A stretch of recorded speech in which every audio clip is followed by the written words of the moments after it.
لیکن ساری چیزیں استعمال کرنے کی اجازت عطا نہیں فرمائی۔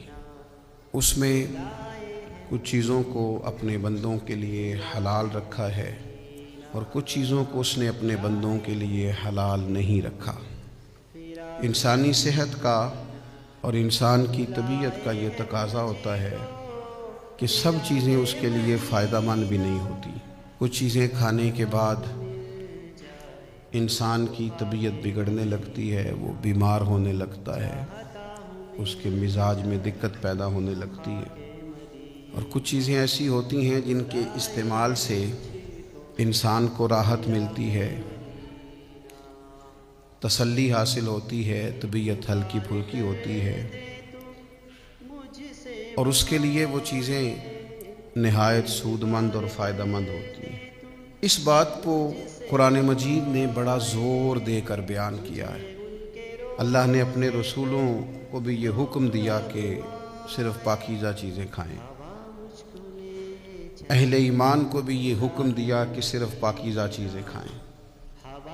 اور پھر سورہ بقرہ کی جو آیہ کریمہ میں نے تلاوت کی، اس میں اللہ تعالیٰ نے پوری انسانیت کو یہ حکم دیا کہ یا ایھا الناس کلوا مما فی الارض حلالا طیبا، اے لوگو کھاؤ جو کچھ زمین پہ ہے پر حلال اور طیب، پاکیزہ چیزیں کھاؤ۔ اس میں سے جو چیزیں حلال اور طیب نہیں ہیں، جسے اللہ رسول نے پاکیزہ نہیں فرمایا، ان چیزوں کو استعمال نہ کرو۔ یہ جو ہوتا ہے نا بغیر کسی امتیاز کے ہر چیز کو استعمال کرنا، یہ جسمانی طور پر بھی بڑا نقصان دہ ہوتا ہے اور روحانی طور پر بھی بڑا نقصان دہ ہوتا ہے۔ لوگ جب چیزوں کو بلا دریغ استعمال کرنے لگتے ہیں اور بغیر کسی روک اور ٹوک کے استعمال کرنے لگتے ہیں اور بغیر کسی شرعی اصول اور قاعدے کے استعمال کرنے لگتے ہیں، تو وہ بیمار ہو جاتے ہیں، روحانی طور پر بھی اور جسمانی طور پر بھی۔ رزق کا معاملہ بڑا ہی نازک معاملہ ہے، یہ بڑا حساس معاملہ ہے۔ رزق کا تعلق صرف پیٹ بھرنے سے نہیں ہوتا، رزق کا تعلق صرف زبان کے ذائقے سے نہیں ہوتا، بلکہ رزق کا تعلق تو انسان کی روحانیت سے ہوتا ہے۔ اگر وہ لقمہ حرام استعمال کرے گا تو مر جائے گا، روحانی طور پر ختم ہو جائے گا، اس کی موت ہے۔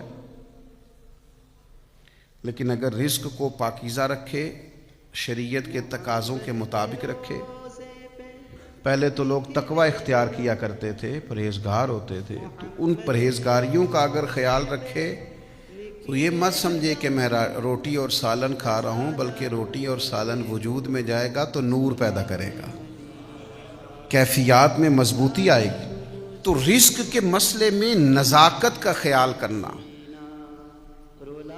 اور احساس رکھنا کہ اس میں کسی قسم کی کوئی ناپاکی شامل نہ ہو جائے، کوئی اس میں کسی قسم کا لقمہ حرام نہ آ جائے، یہ بڑا ہی زیادہ ضروری عمل ہے۔ اس میں بالکل سستی نہیں کرنی چاہیے، نہایت احتیاط کا اور نہایت حساسیت کا اس میں خیال رکھنا چاہیے۔ ہمارے ہاں کچھ لوگ وظیفے تو خوب پڑھتے ہیں، عبادات بھی خوب کرتے ہیں، مجھ سے ناراض نہ ہوئیے گا، حج اور عمرہ بھی خوب کرتے ہیں، باقی ساری چیزوں کا بھی خوب دھیان رکھتے ہیں، لیکن اپنے رزق کے معاملے میں احتیاط نہیں کرتے۔ ان کا خیال ہے کہ میں وظیفہ کر کے، چلہ کر کے، عبادت کر کے، اللہ اللہ کر کے شاید میں اللہ رسول کا قرب پالوں گا۔ تو یاد رکھیے گا، اگر آپ نے وظائف خوب پڑھے ہیں، عبادات خوب کی ہیں، لیکن رزق کا خیال ہی نہیں کیا، تو یہ تو رکاوٹ پیدا کر دے گا سارے معاملات کے اندر، آپ تو آگے بڑھ ہی نہیں سکیں۔ اللہ کی بارگاہ تک جانے کے لیے، قرب الہی پانے کے لیے، نبی کریم علیہ السلام کے مقدس قدموں تک رسائی حاصل کرنے کے لیے، اپنے رب کو منانے کے لیے، جہاں اور بہت ساری چیزوں کی ضرورت ہے، وہاں رزق حلال کی بھی بڑی ضرورت ہے۔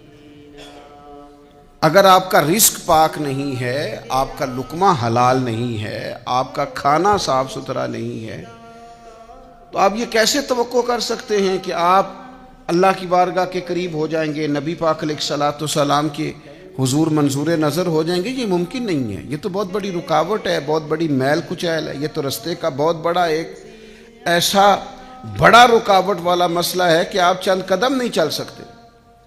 امام طبرانی نے روایت لکھی ہے، حضرت ابن عباس رضی اللہ تعالیٰ عنہ اس کے راوی ہیں، کہتے ہیں حضرت سعد بن ابی وقاص رضی اللہ تعالیٰ عنہ نے نبی پاک علیہ الصلوۃ والسلام کی خدمت میں عرض کیا، جناب سعد بن ابی وقاص نے عرض گزار ہوئے، یا رسول اللہ صلی اللہ تعالیٰ علیہ وسلم میری ایک خواہش ہے۔ اور خواہش دیکھو کتنی عظیم اور کتنی اصیل ہے۔ حضرت سعد بن ابی وقاص رضی اللہ تعالیٰ عنہ عرض کرنے لگے، حضور میرا دل کرتا ہے کہ میں مستجاب الدعوات بن جاؤں، یعنی میں جو بھی دعا مانگوں میرا رب قبول فرمایا کرے۔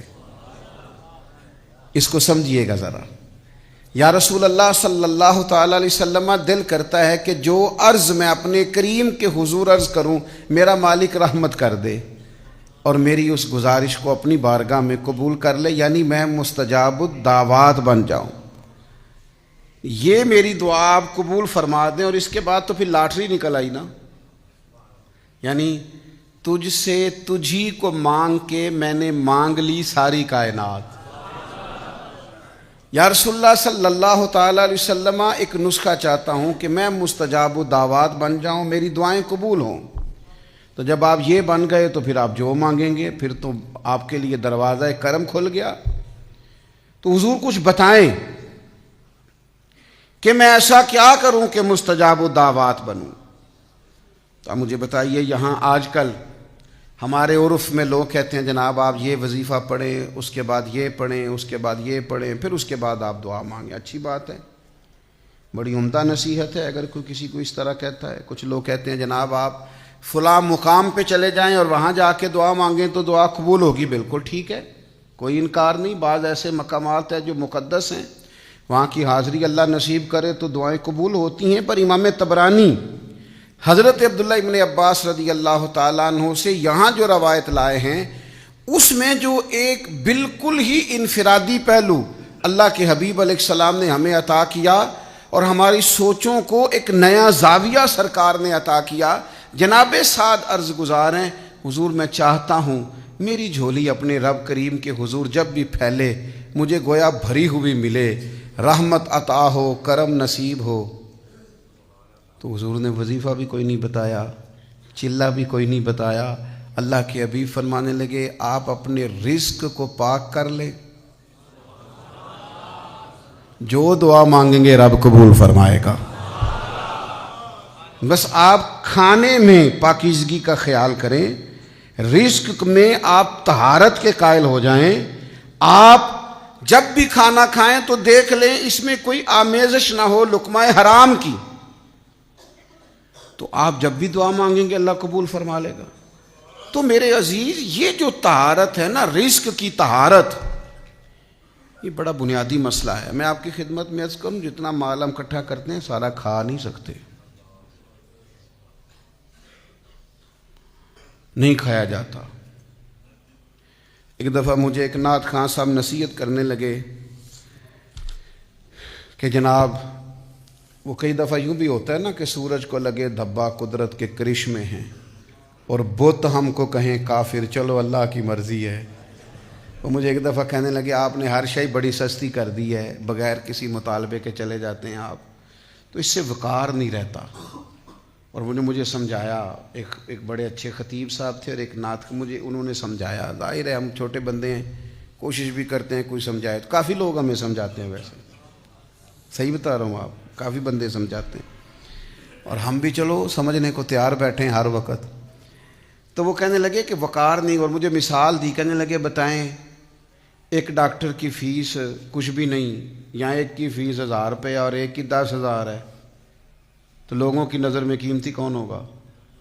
کہنے لگے ویکھو نا میں لینا 80 تو تسی کچھ بھی نہیں مانگتے، تو پھر بندیاں کنوں قیمتی سمجھنا ہے؟ میں کہ گل تیری ٹھیک ہے، لیکن تینوں کیسا کیا اسی کچھ نہیں لیندے، اسی تے دل لینے ہاں۔ کس بندے نے تجھے کہا؟ تیری غلط فہمی ہے، تیری غلط فہمی ہے، تجھے کس نے کہا ہے؟ وہ ایک بزرگ تھے نا، تو مرید ہونے کے لیے ان کے پاس ایک شخص آیا، تو انہوں نے کلمات پڑھا دیے، تو ہاتھ میں ہاتھ نہیں لیا، تو وہ اپنے شیخ سے کہنے لگے حضور تسی بیعت کیتا ہے ہتھاں چ ہتھ تے لیا نہیں، فرمان لگے سجنا دلاں چ دل جو لے لیا ہے، تو سودا تو دل کا ہے۔ تو لوگ سبق دیتے ہیں نا جی، سبق پڑھاتے ہیں، کہتے ہیں جناب کمال ہو گئی، تو میں نے ان کی ساری بات سمجھ لی۔ میں نے کہا جی آپ نے مجھے بڑا سمجھایا ہے، آپ کی 80,000 فیس ہے اور بقول آپ 2 محفلیں کرتے ہیں ایک دن میں، تو روٹیاں کنیاں کھاندے ہو؟ کہنے لگا جی وہ 2-3 آئی، تو میں کیسی تے تسی انج منگدے ہو جی میں 100 کھاندے ہو روز دی۔ بھئی کتنی روٹیاں کھا سکتے ہیں بتائیں؟ اللہ نے بندے کا پیٹ اتنا بڑا نہیں بنایا، 2-3 کھا لے گا کیا کرے گا؟ تو میں 81 ایک تے 80 2 160 آپ روز لیتے، کھاتے کتنا کو؟ چپ کر گیا۔ تو میں نے کہا جب اللہ نے آپ کو لمیٹڈ بنایا تو ان لمیٹڈ کیوں ہوتے ہو؟ حضور کی ثنا خوانی کرنی ہے، کر کے تو دیکھو، اس میں تو کرم ہی بڑا ہے، اس میں تو عطا ہی بڑی۔ تو میرے عزیز یاد رکھیے گا، یہ مت سمجھیں کہ رزق اگر آپ کا پاک ہے تو یہ کوئی معمولی بات ہے، یہ تو آپ کی دعاؤں کی قبولیت کا سبب۔ اور دوسری حدیث تو ترمذی میں حضور علیہ السلام فرماتے ہیں ایک شخص لمبا سفر کر کے آتا ہے، اس کے کپڑے گردآلود ہیں، اور آتا ہے سے کیا مراد ہے؟ تو شارحین حدیث فرماتے ہیں لمبا سفر کر کے آتا سے مراد یہ کہ مکے آتا ہے، مدینے آتا ہے، حرمین آتا ہے، اور پھر دعا مانگتا ہے یا رب یا رب یا رب، لیکن حضور فرماتے ہیں اس کی دعا قبول نہیں ہوگی۔ اتنا لمبا سفر کیا ہے، کپڑوں پہ گرد پڑی ہے، بڑی تکلیف برداشت کی ہے، حضور کیوں قبول نہیں ہوگی؟ تو حضور فرماتے ہیں اس لیے کہ اس نے جو کھایا ہے وہ بھی حرام پیسوں کا ہے، جو پیا ہے وہ بھی ناجائز پیسوں کا ہے، اور جو کپڑے پہنے ہیں وہ بھی اس کے لیے جائز نہیں تھے۔ تو یہ جو اس کے رزق کی ناپاکی ہے، اس نے اس سے اس کے رب کا رشتہ کمزور کر دیا۔ وہ کریم رب جو گناہگار سے گناہگار کی دعا بھی قبول کرتا ہے، اس کی قبول نہیں کرتا جس کا رزق پاک نہ ہو، جس کے رزق میں طہارت نہ ہو، جس کی روزی روٹی ناپاک ہو، اس کی دعائیں اللہ کے حضور قبول نہیں ہوتی۔ میرے عزیز یاد رکھیں، اس میں تھوڑی احتیاط کریں۔ آج کل نا بڑی بے احتیاطی ہے۔ مجھے ایک بات کہہ لینے دیں، ہم کسی چیز سے کسی کو منع کرتے ہیں، وہ ساتھ ہی 2 فتوے اور لے آتا ہے۔ وہ کہتا ہے جی میں نے فلانے سے پوچھا ہے، آپ تو کہہ رہے تھے، ایک دوست مجھ سے پوچھ کے گئے کہ انشورنس کرانی چاہیے، میں نے کہا یار بچنا ہی بہتر ہے۔ تو 4 فتوے میرے پاس لے آئے، کہنے لگے مجھے فلانے نے بھی کہا ہے کرا لیں، فلانے نے بھی کہا ہے کرا لیں، فلانے نے بھی کہا ہے کرا لیں۔ تو میں نے کہا مسئلہ پتہ کیا ہے؟ آپ کا پروگرام بن گیا کرانے کا، آپ کا نا اب ارادہ ہے، آپ نے کرانی ہے تو دلیل بھی کہیں نہ کہیں سے مل ہی جائے گی۔ تو کہنے لگے آپ اتنے انکاری کیوں ہیں؟ میں نے کہا میں اس لیے انکاری ہوں کہ میری انشورنس میرے رب نے کر کے بھیجا ہے، کتنی عمر جیے گا، کتنا رزق کھائے گا، کتنے بچے ہوں گے، کتنی سانسیں ہوں گی، یہ تو لکھی ہوئی ہے، تو نہیں کرانے کی کیا ضرورت ہے جب ہر چیز طے ہے؟ تو آپ نے نہیں کیوں کرانی ہے؟ وجہ۔ اور پھر بڑے سیانے ہیں، بڑے بڑے عجیب و غریب قسم کے فتوے، فلانی چیز بھی تھوڑی سی گول کر لو، فلانی بھی۔ تو مجھے کہنے لگے کہ چلیں اختلاف تو آ گیا نا، پھر بھی گنجائش تو بن گئی۔ تو میں نے کہا پھر بھی میرے پاس بخاری کی حدیث ہے، نبی پاک علیہ السلام نے فرمایا ایک حلال ہے وہ بھی واضح ہے، ایک حرام ہے وہ بھی واضح ہے، ایک میں شک ہے، میرے کریم رسول فرماتے ہیں شک والی چیز سے بھی بچنا، تم نے شک والی چیز سے بھی بچنا ہے، اپنے رزق کو آلودہ نہ ہونے دینا، اپنے معاملات زندگی کے اندر طہارت رکھنا۔ کیا کریں، کس طرح آپ کی خدمت میں عرض کریں کہ یہاں صرف کھربوں روپے والا ہی بددیانتی نہیں کرتا، ریڑھی والا بھی دکھانے کو پھل اور لگاتا ہے، اور جب آپ لینے جاتے ہیں تو کہتا ہے نہیں میں نے سارے ملا کے بھیجنے ہیں۔ بھئی آپ نے آگے آگے بڑے بڑے کیوں لگائے تھے؟ ہاتھی کے دانت دکھانے کے اور کھانے کے اور۔ عزیز بھائیوں، چھوٹی چھوٹی ذرا سی جگہ پر بددیانتی، حضرت محدث اعظم پاکستان مولانا سردار احمد صاحب رحمۃ اللہ علیہ ایک ٹیچر رکھنے لگے ادارے میں، تو کہا یہ ہم آپ کو وظیفہ دیں گے، آپ بتائیے۔ تو انہوں نے کہا جی میں 6 گھنٹے مسلسل پڑھاؤں گا۔ تو کہا شیخ یہ آپ ایسا نہ کریں، آپ اپنے تنخواہ کے معاملے کو بہتر کریں. 6 گھنٹے مسلسل آپ پڑھا ہی نہیں سکتے. واش روم نہیں جانا آپ کو, چائے نہیں پینی آپ کو, آپ یہاں لکھیں کہ میں طبی حاجات کے لیے کلاس چھوڑا کروں گا.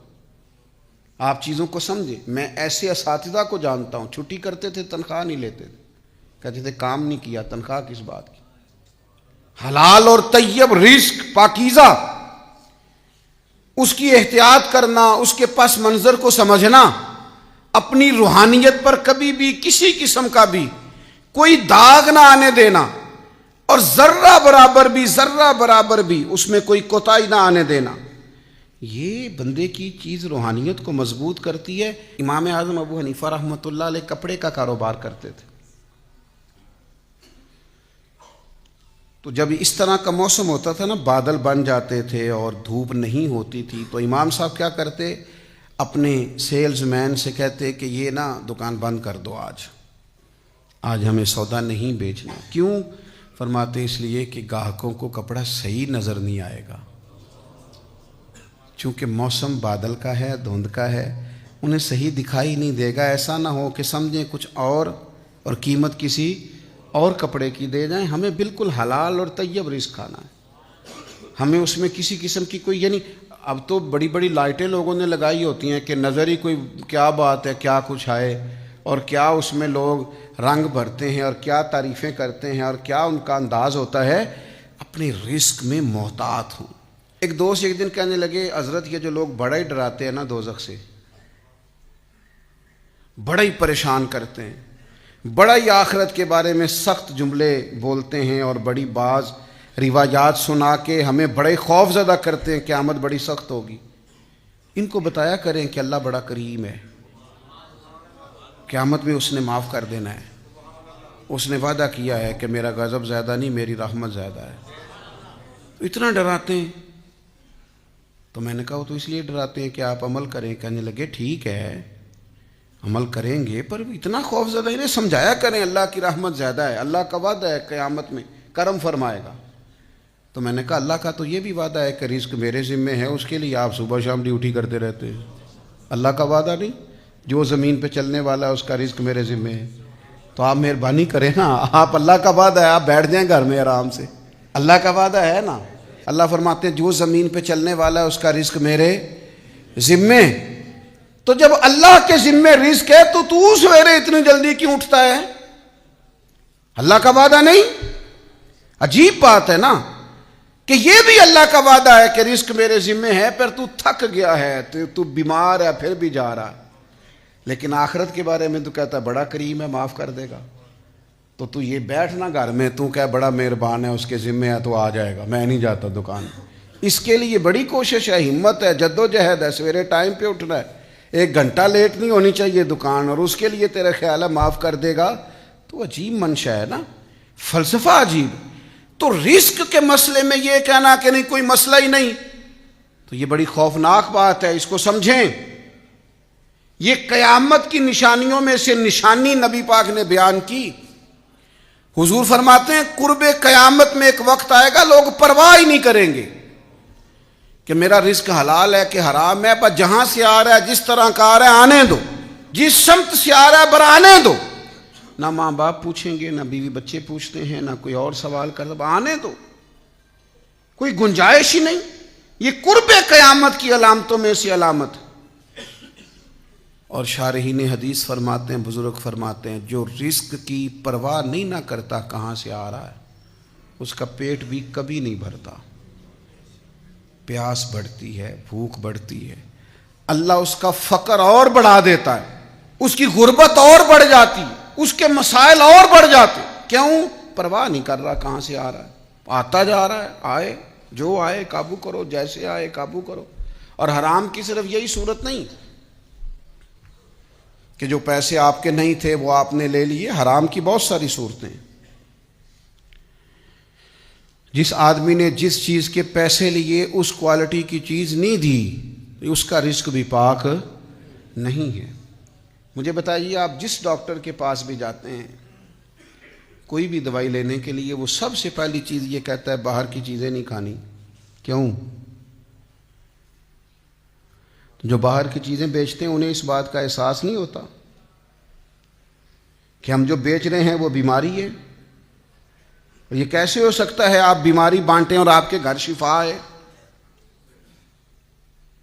آپ تکلیف بانٹیں اور آپ کے گھر راحت آئے؟ آپ مرض بیچیں اپنی دکان پہ اور آپ کے گھر شفا آئے؟ اور میں تو اس ملک میں رہتا ہوں جہاں دوائیاں اصلی نہیں ملتی، دوائیاں اصلی نہیں ملتی، باقی چیز تو اور ایک طرف رہ گئی۔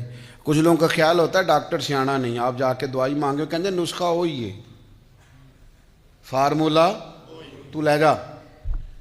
بھئی وہ جس نے لکھی ہے وہ بھی کہہ رہا تھا کہ یہی لے کے آنا جو میں نے لکھی ہے۔ تو رزق ہمیشہ پاکیزہ، طیب، حلال۔ اسی طرح میں ایک دفعہ ہمارے دوست ہیں، پیر صاحب ہیں، ہم ملاقات کے لیے برسر رستہ ہی کہیں ملاقات ہو گئی تو بیٹی انہوں نے اٹھائی ہوئی ڈاکٹر کے پاس لے کے جا رہے ہیں، تو کسی مرید کا فون آ گیا عقیدت مند کا، تو وہ کہہ رہا ہے کہ وہ بچہ ٹھیک نہیں ہوا، تو کہنے تینوں مرچاں دیتیاں نہیں سن؟ انہوں نے تخا تینوں بتیاں بھی دیتیاں سن، کیوں نہیں ساڑیاں تو میرا چونکہ دوست تھا تو میں کیا اپنی بچی ڈاکٹر کو لے چل رہے ہیں، انہوں مرچاں دے جانے، انہوں میں آ کے کسی چنگے ڈاکٹر کو مکھائے۔ خدا کے بندے کیا فلسفہ ہے تمہارا؟ اپنی بچی کہتا میں ڈاکٹر کے پاس جا رہا ہوں لے کے، اس کو کہہ رہے تینوں مرچاں، اور میں کیا انہوں کہا چل مرچاں بھی تو ہاں پر کسی ڈاکٹر نے بھی بخا۔ یہ کچھ کام ایسے ہوتے ہیں جن کا دیکھیں نا، دوائی کھانا کیا غلط ہے؟ یہ جو ادویات ہے اس میں شفا کون پیدا کرتا ہے؟ تو آپ کیوں تہمات کا شکار ہیں، کیوں وہموں کا شکار؟ تو پاکیزگی رزق ایک بڑا ضروری مسئلہ ہے، اس میں بہت زیادہ احتیاط کی ضرورت ہے۔ اللہ کے پیارے حبیب صلی اللہ تعالی علیہ وسلم نے ایک مثال بیان فرمائی، مسند امام احمد بن حنبل میں حدیث ہے، اور اس مثال نے کچھ چیزوں کو واضح کیا۔ یعنی کچھ چیزیں ایسی ہوتی ہیں جو تفصیل طلب ہوتی ہیں کہ رزق میں حلال اور حرام کا خیال رکھنا ہے تو کس حد تک رکھنا ہے۔ تو نبی پاک صلی اللہ تعالیٰ علیہ وسلم نے ایک مثال بیان کر کے اس ساری تفصیل سے آگاہ کر دیا کہ رزق کے معاملے میں محتاط کتنا رہنا۔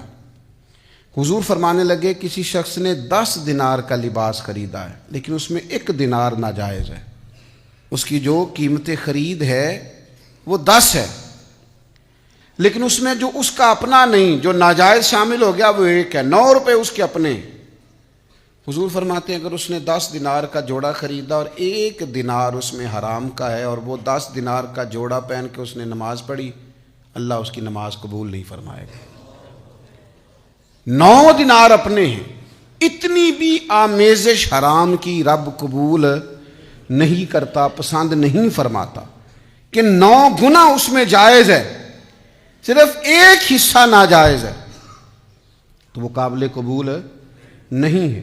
اس حد تک نبی کریم صلی اللہ تعالیٰ علیہ وسلم نے رزق کے معاملے میں ہمیں احتیاط کرنے کا کہا۔ نوجوانوں میں آپ کی خدمت میں ایک بات عرض کروں گا، اسے ہمیشہ یاد رکھنا، زیادہ پیسے بہتر نہیں ہوتے، پیسے برکت والے بہتر ہوتے ہیں۔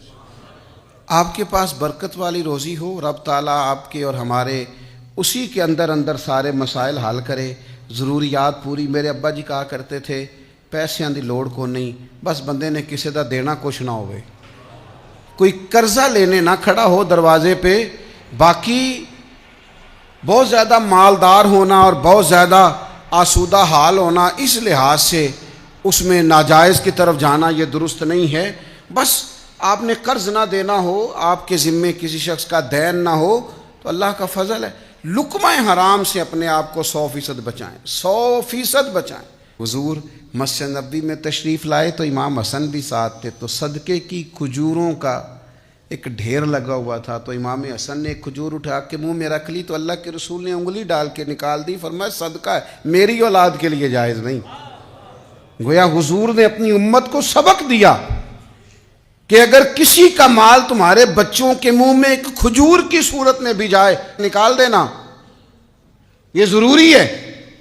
یاد رکھیں یہ جو بے چینیاں ہیں، بے قراریاں ہیں، یہ جو دکھ ہیں، یہ جو تلخ رویے ہیں، یہ جو لڑائیاں ہیں، یہ جو گھروں کے اندر طرح طرح کا فساد ہے، یہ جو الجھے بے چین تڑپتے اور ایک دوسرے سے خفا ہوتے لہجے ہیں، غور کرنے کی ضرورت ہے۔ کہیں کوئی ایسا بوجھ تو نہیں آ گیا، کوئی لقمہ حرام کی آمیزش تو نہیں آ گئی جس نے حالات اس قدر زیادہ تلخ کر دیے؟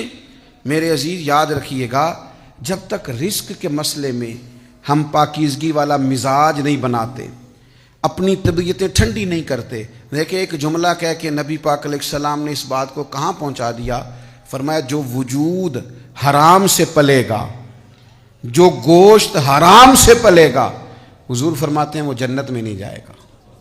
وہ نہیں جائے گا جنت میں، چونکہ پلا وہ حرام سے ہے تو وہ جنت کے لیے نہیں ہے، اس کا ٹھکانہ کچھ اور ہے. تھوڑی سی احتیاط کرنا، تھوڑا سا لحاظ کرنا، تھوڑا چیزوں کو سمجھنا، تھوڑا غور کرنا. یہاں یہ حالت ہو گئی ہے کہ چند ہزار روپے کے معاملے میں لوگ غیر محتاط سمجھدار نہیں. حضرت ابو الحسن رحمۃ اللہ علیہ فرمایا کرتے تھے، میں بغداد کے اس تاجر کی ان 2 بیویوں کے بارے میں ہر روز دعا کرتا ہوں. اور وہ روز دعا کرتے تھے تو لوگوں نے کہا حضور کون سا تاجر، کون سی بیویاں؟ تو کہنے لگے یہ ہمارے بغداد کا ایک تاجر تھا، ملک شام تجارت کے لیے جایا کرتا تھا، تو اس کو وہاں مہینوں رہنا پڑتا تھا. سفر بھی بڑا لمبا تھا، ظاہر ہے گھوڑے پہ یا پیدل جانا پڑتا تھا، اونٹ پہ جانا پڑتا تھا. تو اس نے سوچا میں مالدار ہوں، وسعت ہے، تو وہاں نکاح کر لیا. اس نے ایک شادی کر لی، مکان بھی لے لیا. پہلی بیوی کو بتایا نہیں. بیوی آپ کو پتہ ہے بڑی سخت قسم کی جاسوس ہوتی ہے، جو کسی کو پتہ نہیں چلتا بیوی کو پتہ چل جاتا ہے. تو وہ ظاہر ہے کہ پہلے یہاں سے کپڑے دھل کے جاتے تھے، وہاں سے کپڑے بغیر دھلے آتے تھے، کئی اور چیزیں تھیں. اب سارے معاملات اور طرح کے ہونے لگے تو بدلے بدلے سے میری سرکار نظر آتے ہیں.